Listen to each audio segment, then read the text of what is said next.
మీ మీద ఎన్ని ఆంక్షలో చూడండి.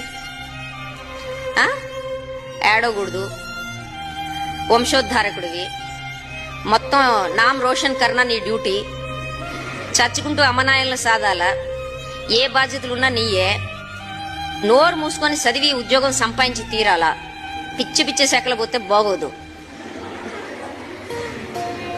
ఈ ఏడవకుండా ఇవన్నీ భుజాన్ని వేసుకొని మేరునగ ధీరుడు అనే టైటిల్ కోసం ఎంత కష్టపడాల్సి ఉంటుందో మీకేమన్నా అర్థమవుతుందా అమ్మాయి? మీకేమన్నా అర్థమవుతుందా?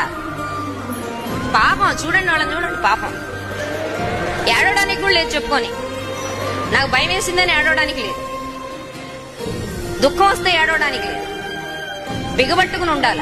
ఇట్లా ఉండి ఉండి హార్ట్ అటాక్లు తెచ్చుకోవడం, షుగర్లు తెచ్చుకోవడం. Male superiority.